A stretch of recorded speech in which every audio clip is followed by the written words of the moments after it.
Great. Welcome, everyone. Thank you for joining today. We're lucky to have Lindsay Esther Grant. She's a pediatric occupational therapist, very knowledgeable in the whole space of childcare and setting up your spaces. I'm going to hand it off so you can start, sharing all your knowledge out. Thank you for joining. Thanks so much, Benny. Thank you for having me. Yes, I'm a pediatric OT. It's been over 23 years that I've been doing this, always in education and primarily in early childhood.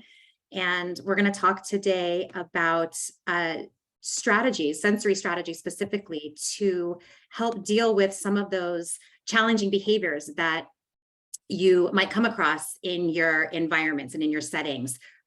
Specifically, sort of behaviors tend to be more of the outward, come up more, like the aggressive, the screaming, kicking, throwing, those. But we're also going to talk a little bit about some of those shutdown behaviors too, because with sensory processing, sometimes you see that kids who avoid and don't really integrate with what you want them to participate in. And we're going to talk about their sensory reasons that could possibly be causing that, and then ways to support that to really kind of widen the breadth of bringing in all kids in your classroom to whatever wonderful activities that you've worked so hard and intentionally put out for them to learn from. Can everybody see my screen? Just want to make sure. Beautiful. All right. So really, when we're talking about sensory processing, we need to first figure out, what does that mean, right? We hear those terms all the time: sensory integration or sensory regulation. So just really quickly to kind of give you a background to what senses we're often referring to, it are sort of your 5 basic senses, although we talk a little bit about smell and taste a little less. The tactile system, your touch system, your auditory system, your visual system. And then there are some internal underlying more primitive systems that we often don't think about, but are very, very important for an ability for a child, especially, to regulate in an environment. And those underlying systems include our proprioceptive system, which is your muscle and joint system. It's sort of knowing, where is my body in space? How close am I to the person next to me? How heavy is something that I'm picking up? That's all that feedback you get from your muscles and joints when you're interacting with the world. And then that often is combined with what's called the vestibular system, and that is our movement-based system. And so we get feedback constantly as we're navigating physically through spaces.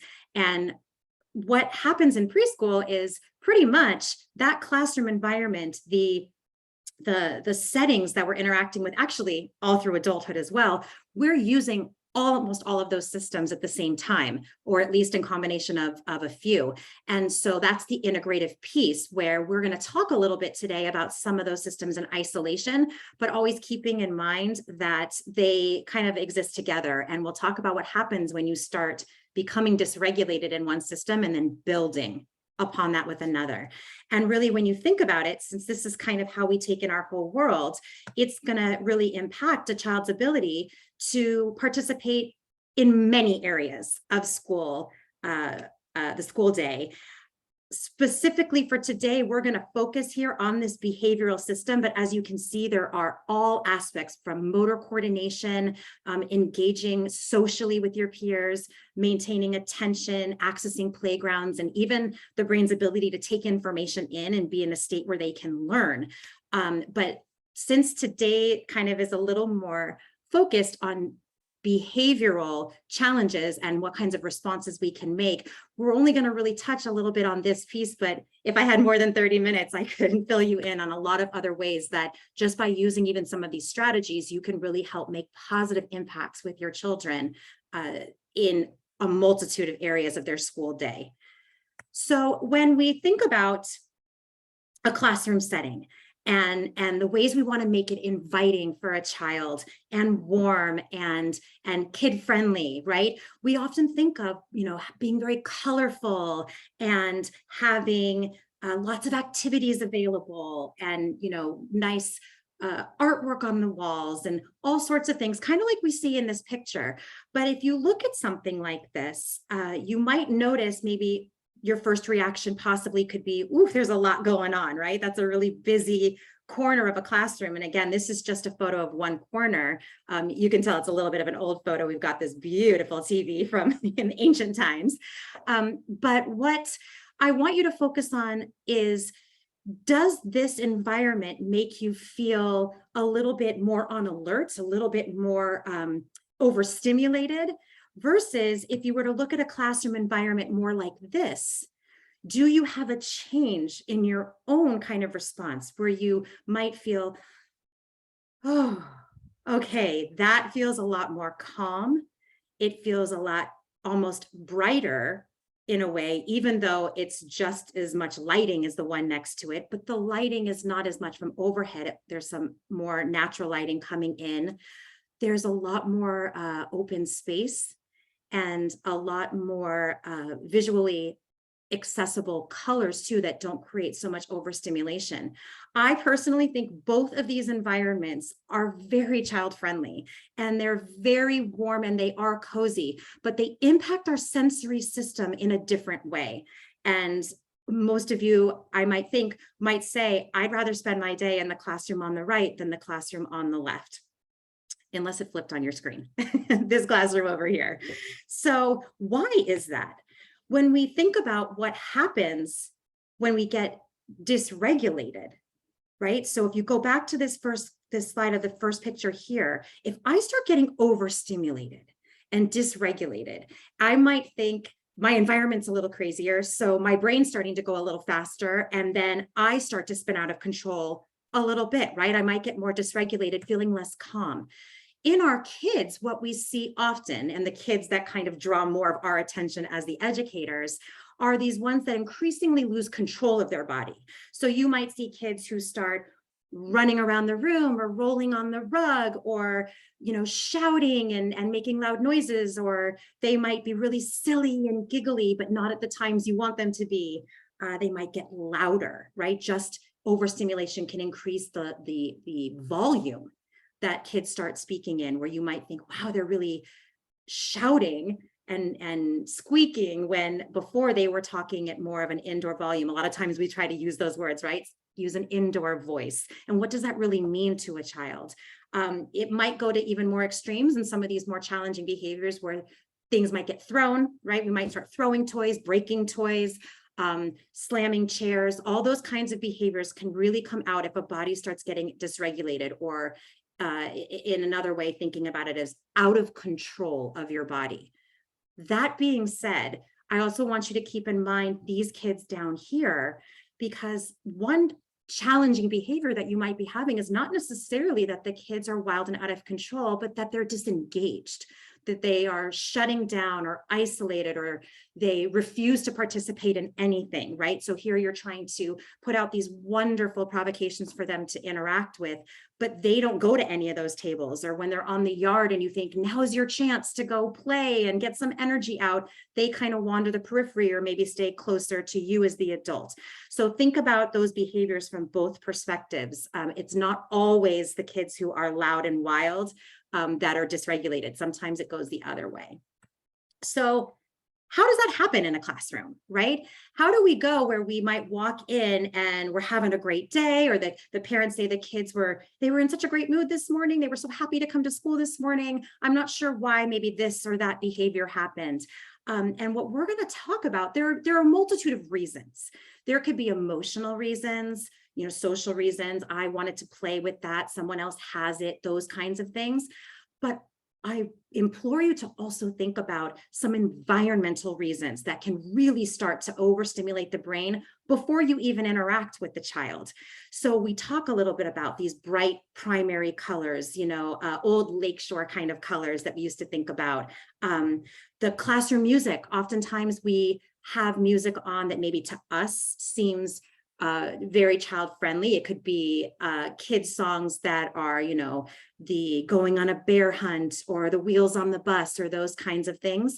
And then we start talking on top of that, right? So we're in a bright room with music. We're talking and welcoming the kids. Maybe there's a lot of stuff out here where everybody can see, or the kids start coming in to more and more of the flow where maybe they're all on the rug. And now you have sort of, as you can see, one sensory system building on the other. And so every person has a threshold right? How much stimulation can you take in? And think of yourself. I always like to start as an educator with what can I take in? Right? Where's my threshold? Is it too loud? And that's where I feel myself getting a little agitated. Is it too bright? Are there too many people moving around me or bumping into me? And so then you start to think from the child's perspective, if they're becoming overstimulated, it could be any one of those things. And of course, if all of that's occurring at the same time, that might be enough to set them right over the edge, right? And that's kind of what's happening with a lot of these kids who then what you see is a behavior, right? Maybe an explosion or a meltdown. But oftentimes, as you know, most behaviors are a method of communication, right? They're not able to say, hey, this environment's pretty overstimulating to my visual system, but they're going to start acting out or shutting down. And that's where you want to go in as that detective and start to chase the why. And we're going to talk about today what you can do to make the environment more regulating, maybe for yourself or for a child, or make other types of changes in how you present activities throughout the day, or even how you set up different experiences, maybe during transitions and things like that, to try to keep as many kids regulated for as long as possible. Or if a child is starting to show you signs of dysregulation, now you'll feel a lot more comfortable of, oh, I see it. There, you know, that kind of feeling you've noticed with a kid where it looks like they're just about to go, they're just about to, you kind of see it in their eyes, right? So then you can start talking about some of the things you can do, either as a group or maybe with just a few kids, to start bringing that system down. Because the biggest mistake that we often make with sensory-based challenging behaviors, right? So a child is dysregulated. What we don't want to do is start pairing more sensory input on top of it, right? So a lot of times when a child becomes dysregulated, what we might do, when any person does, we say, oh, it's okay, take a deep breath, you know, calm down, it's all going to be fine. But all of that is just more sensory input, right? More auditory input. Maybe we put our hand on their shoulder, more tactile input. We're just flooding their system. So I want us to kind of think of how you as the teacher can make these positive behavioral shifts without necessarily even having to interact as much with the child, but it's more changing what's going on around the child, kind of a little more of that sort of UDL principle as well. So there are environmental strategies and the teacher strategies, and we're going to jump into these because this is what you guys are here for, right? You want tools and strategies. And this is just sort of the tip of the iceberg. I wish I had more than the 30 minutes with you to go into greater detail on what and how to do some of these things. When I work with schools, often I might come in and demonstrate a lot of these things as well, or work individually with teachers in their classrooms. But here's the general principles to take away from today. Consider how you've laid out and designed your classroom. And the way I like to think of it is the classroom is your home. It's that home for that group of children and yourself. And when you think about a home, usually, you know, it's not one big open wide space where everything is kind of going on in the center, but really we have these separate rooms that we do different activities in, right? In our home, we sleep in one room, we eat in one room, we might cook in a different room, those kinds of things. So when you're setting up the space in your classroom, one way to create a sense of calm and organization internally in a child is to create visually a sense of organization in the space. And you can do that. And I'm going to show you some pictures in a minute. You can really do that by using your furniture to your advantage, rather than putting all the furniture around the edges of the classroom and all your tables or play space in the middle. You can start to create and define boundaries using the furniture itself. And you don't even have to go out and buy new furniture. You can do this with a lot of things you probably already have in your classroom. And when you're thinking about also creating those rooms, it's really great to think of creating a space that I like to call a Zen zone. Some classrooms, I've heard them refer to it as a calming corner or a relaxation cave. And the idea is that you're designating a targeted spot in your room that children can go to if they want to try to sort of detox, if you will, if they're becoming dysregulated. So it's going to have a lot of calming, organizing tools in that space. The space itself won't have as much sensory stimuli. I'm going to show you a couple ways that you can do that in just a moment. And so that creates this safe spot that isn't timeout. It isn't, oh, your body's out of control, please go sit over there. Instead, you teach that as an area of learning and of calming to all students, where you can then say, it looks like your body's starting to feel out of control. Would it help you to spend some time in the Zen zone to help your body get more in a better state for learning, or to help your body be able to sit on the rug? And really promoting as this is a positive space, it can be so invaluable to a child who's dysregulated. Oftentimes as adults, we have the benefit where you say, you know what, I'm getting a little bit worked up. I'm going to go outside. I'm going to take a little walk. I'm going to take a deep breath, and then I can kind of collect myself and go back in.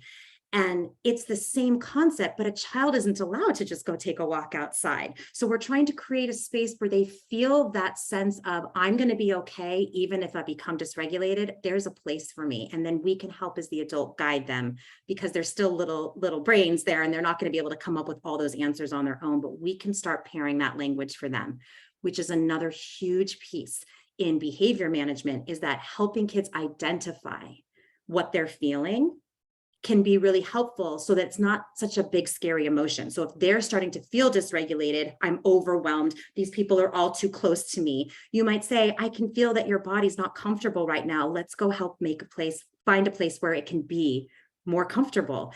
And that way they can start to build that language around how they're feeling, so that when they're older, late elementary, even in the middle school, they might start being able to recognize and even ask for proactively the things that help them learn best.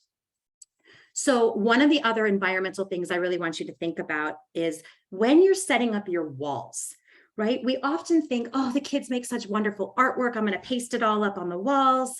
I want to have all these beautiful bulletin boards, with the Eric Carle borders around them, with the Hungry Caterpillar maybe, and these, again, those sort of fallback of bright, cheerful, even kind of colors. Sometimes we use yellows and pinks and all those kinds of colors that we feel are very bright and cheerful, but they can be overstimulating. And also some things get lost, right? If you imagine your house and you just put up a bunch of different pictures all over your wall, you kind of don't know where to look, right?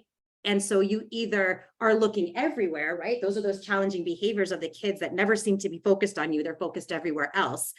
Or you might say, that's too much, I'm not going to look at the wall at all, And so thinking again of how you might respond in a busy environment, you might want to consider using more neutral colors, some emptier wall spaces, maybe even rotating art wall. That's something that I think is really beautiful in a classroom, where you're almost showcasing as an art exhibit for kids. So if you're working on a project and the kids' artwork is decorating, and then a couple months later, maybe there's some other beautiful project, instead of keep adding to your walls, maybe you take one down and replace it. And again, that novelty, one, sparks interest and can really, really set off some wonderful discussions as well, because the kids might notice, oh, that's different, right? We all are drawn to things that are different in our brains. So that's one wonderful byproduct of that as well. The other things to think about, like we talked about in those first pictures, things like lighting in your room. Do you have some natural light available to you? Or if you don't, and you only have a bright fluorescent-y kind of lights, you might consider ways to soften the light as it's coming down. And again, I'll show you some ways that you can do that in your classrooms. And then the last thing just to think about in terms of setting up your space is those pathways, right? And how does traffic flow? If you have a big open floor space, well, I'm a kid and I see a big open floor space, and that says to me, let's run around in it, right? So maybe this behavior is they're always running around or wrestling and tackling. If you start using furniture to guide flow of traffic, that can start to decrease that impetus for a child of, ooh, I want to fill up that space with my body. Instead, they realize, oh, that's a walkway. And so you don't even have to tell them as much. They're going to naturally respond that way.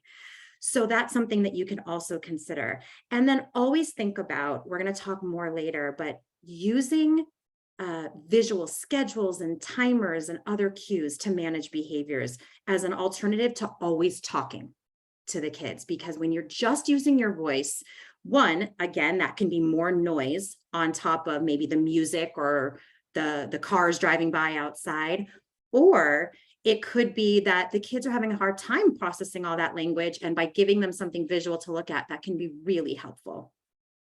So this is what I was talking about, kind of putting that same room we saw a small piece of in the larger context. I want you to now see the whole space, where you notice they have warm, cozy centers, little spots in the room. Instead of one big, giant, bright rug, maybe smaller rugs that fit the space, a library here, or maybe it's a space for your calming corner there, and another rug that might be where you meet on the rug for your morning greeting.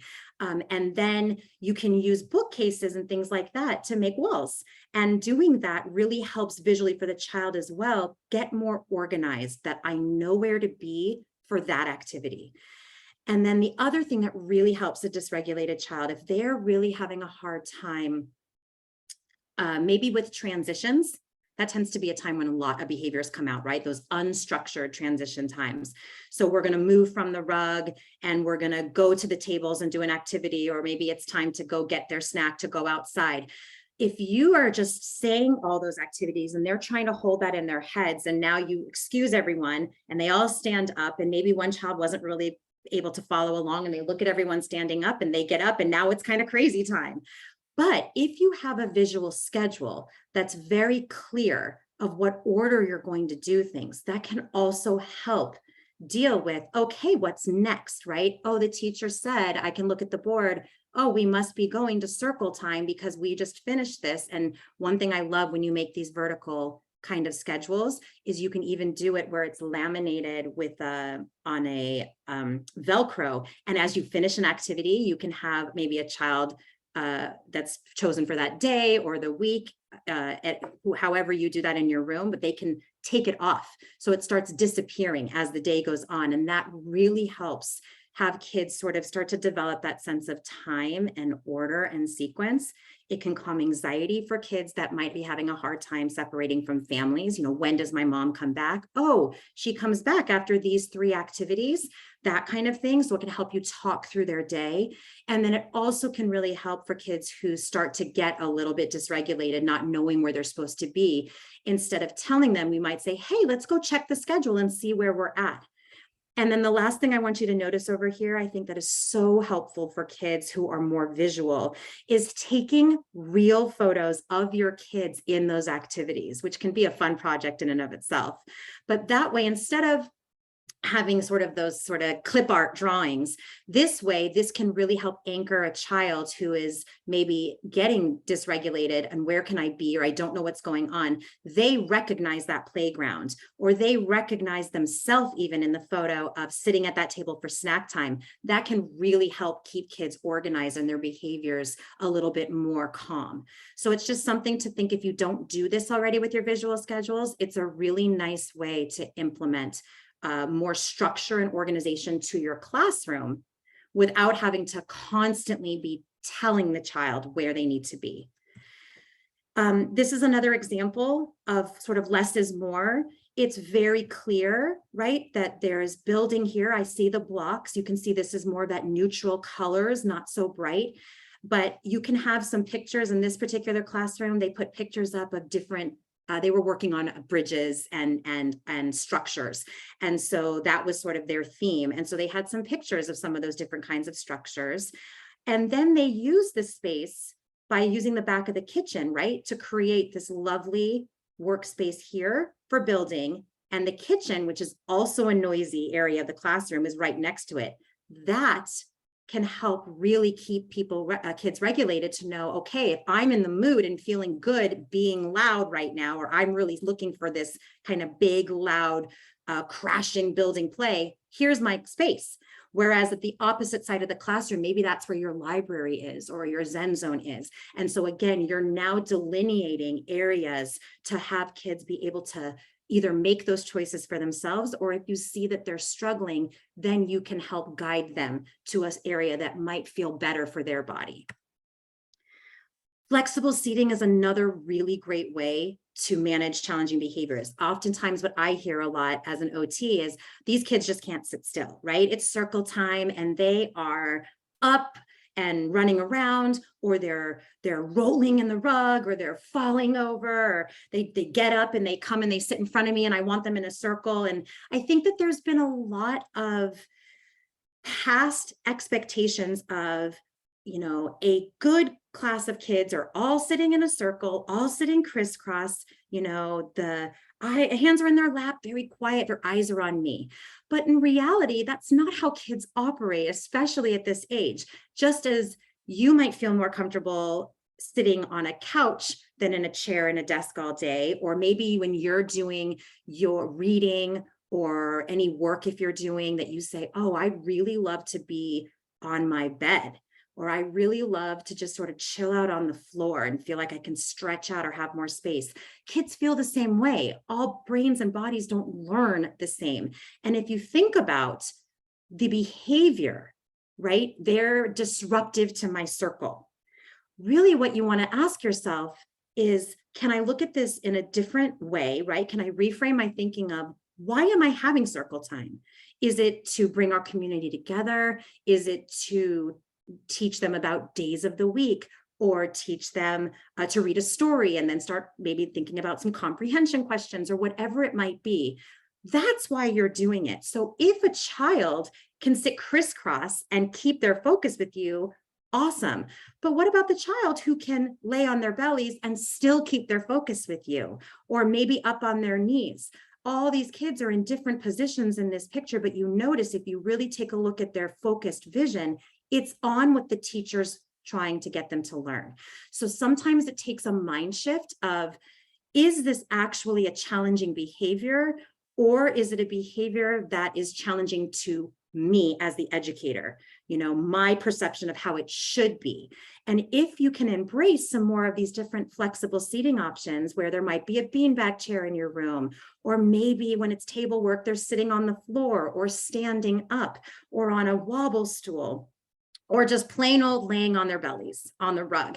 But if that is all it takes for them to be engaged with you, then you've done it, right? That's the key, really. It's not how they sit, it's, are they engaged? And so really taking in that consideration will really start to mitigate a lot of those challenging behaviors during some of those more structured teaching times. I mentioned, again, this idea of having a Zen zone, a quiet space. I wanted to show you what that could look like. This is a classroom that I've worked in where they did not have a lot of space. They said, it's a small square where we can't build this whole big quiet space. We have just a little corner. This is a doorway right here that goes out to the yard that is only accessed from that classroom. So when they're all indoors, nobody's coming through. And we just set up a little pillow with a couple of extra little nice pillows in a very sensory, calm area, right? Not a lot of pictures. And then there's a little toolbox here. And that's something that I want you to also think about. If you're trying to calm down in a moment, how often does someone saying, calm down, take a breath? How often does that calm you? Usually that's like, I am calm, right? I don't need a breath, you take a breath. So in a kid, it's the same. Instead, what if you give them some tool that helps their body regulate without you having to say any words to them at all? For instance, I can't really show you, I can't really show you this here, but if I was in person, I'd show you these jars, right? The mindfulness jars. I don't know if you've seen them. They're like ocean jars where you shake them and then all the glitter might start to fall down. You can say to a child, why don't you go sit in the Zen zone for a little bit and shake up the jar. And I just want you to come back and tell me when all the glitter has fallen to the bottom. And during that time, while the child is now focused on that, their breath will start regulating and they will naturally start to calm down. You didn't have to tell them to do any of those things. You just gave them something else to focus on that will allow their body to have that time to come down and cool down. And then, like you had said, if they come to you at that point, they're probably already in a state where either A, if it's something where they might have hurt someone, you could then start that teachable moment of, okay, did you notice this, right? Because if you try to do that while they're dysregulated, they're not hearing you. So trying to get them into a state of regulation, then you can start some of that teaching. Or it's simply they're calm enough and feel regulated enough that they can just come join the group, sit on the carpet and go back to listening, whatever it might be that's happening at that time. But having these tools for them to help them calm, and them knowing that that's available to them, that in and of itself can start to temper down those behaviors, again, without you ever having to tell them what to do. And so it's really nice to have this space in your classroom as a space for regulation. Other activities, and again, this is a short list of many, but some big ones that you might want to try. Movement breaks. This comes more in you directing, right? And I recommend if you do it for your whole class as sort of a way to normalize. Maybe it's your morning greeting when we're about to wake up our bodies and we do some deep squeezes of our arms, or we're gonna do some chair push-ups. And I can't show you all these things through the screen, but often I can demonstrate some of those activities. And heavy work things, maybe they're doing animal walks, maybe you know that transitions are kind of hard. And so instead of just saying, okay, go everybody, it's free choice time, go find a space, you might have a few kids at a time say, I want you to crab walk over to that space, and you're going to bear walk to that space. Again, giving them purpose while giving them input that's calming to their bodies. A heavy work input is really, really calming and organizing. The more you can do with weight, the more you can do to sort of calm down the system. And the best weight for all of these kids, honestly, is their own weight against gravity. So what that means is if they have to crab walk, right, hold their belly up as they move across the room, gravity is weighing down on them a lot. And so just that in and of itself is going to start calming the system. It's that proprioceptive system we talked about, that muscle and joint system. Well, that system signals the brain to start producing more serotonin, which is our calming chemical. And so again, you can start calming and organizing a child by just having them do something else that will calm the body for them, which is really the ideal situation at this age, because talking them through it, they're not old enough yet.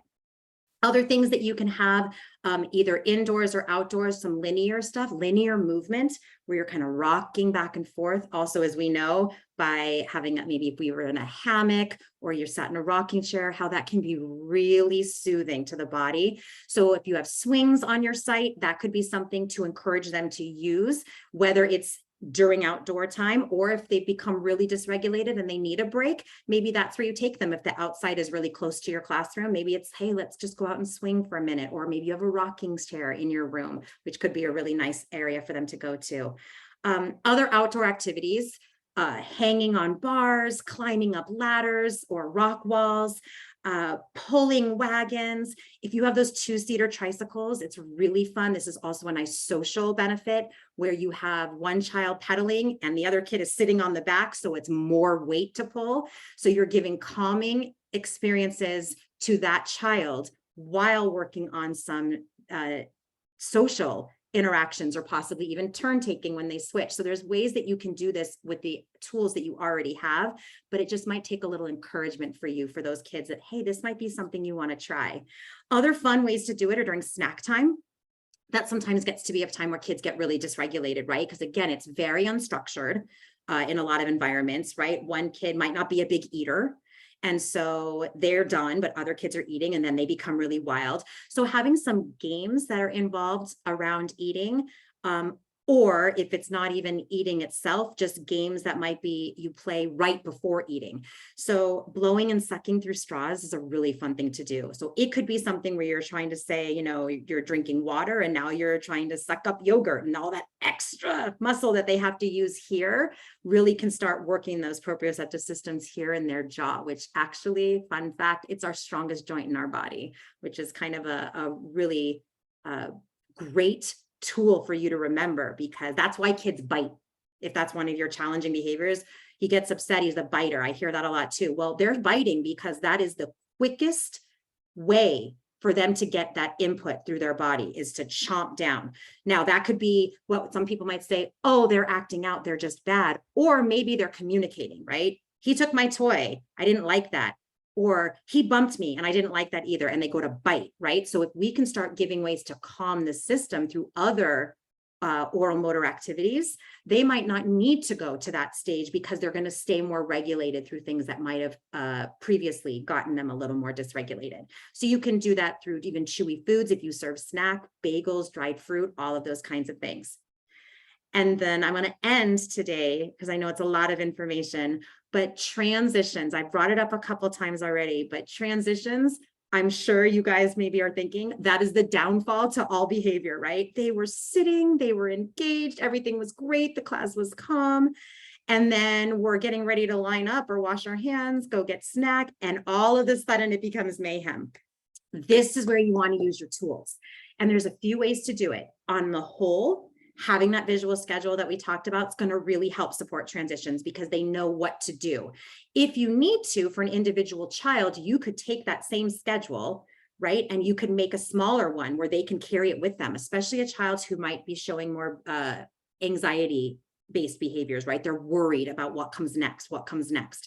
The other thing you could do is if you have a 3-step activity, right? So maybe they're sitting there and you want them to, pick a piece of paper, get a paintbrush, and then paint a picture of the garden scene in front of them, whatever it might be. If they don't know what to do and they start then just like throwing paint and all those things that seems like it's chaos, maybe giving them a checklist with pictures in a sequential order of what you want them to do can help them orient themselves without you having to be there always telling them every step of the way.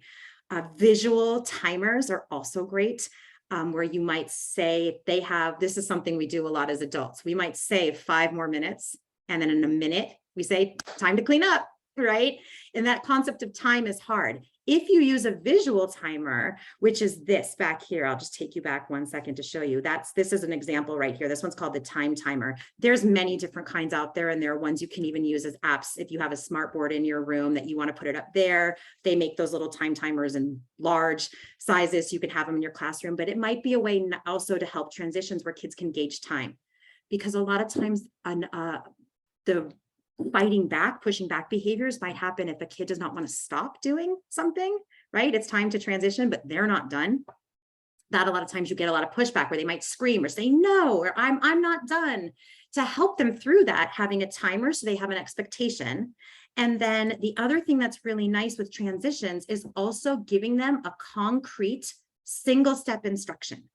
So what are they going to do when that timer goes off, right? When the timer goes off, you're going to take your paint and you're going to put it at the sink, or you're going to take your paper and you're going to put it on the drying rack, whatever it might be. Or when the timer goes off, I want you to put all these blocks back in this bin, so that you're giving them something more than just cleanup, right? Which is very abstract. Having transition objects is also a really nice thing to do, where it might be, can you take this to another teacher, maybe outside, if they're going outside and that's in the hallway where they get distracted, give them a job. And then the last thing I can tell you that's really nice, I like to put this here as just something, this kind of is more of a preventative for dysregulation, is designating a space for unfinished work. A lot of times kids get worried. They don't want to leave their work because they think someone's going to throw it away or someone else might take it. So if they want to keep working, but oh, but it's our time to go outside, you want to maybe have a space in the room, an unfinished work where they can kind of park their work and then they can come back to it later, because there's going to be free choice time after snack and you can go get it, and that's where it's going to be safe. That can really start to where we're talking about de-escalating before they hit threshold. So, ton of information in a very short period of time. Here's my contact information. If you have any questions about any of the things that I was talking about, or you want to know more about other ideas, maybe you've tried a few things and they're not really working and you want to know some other tools, I was only able to give you a few in this short time, please don't hesitate to reach out to me. I'm happy to go over all of that. Or even if it would benefit you, I could maybe even come and present more on this information to you as well at your school. That's kind of what I like to do in person, which is lovely, because then you kind of get that feel yourself for the sensory experience of a classroom. Thank you so much for your time.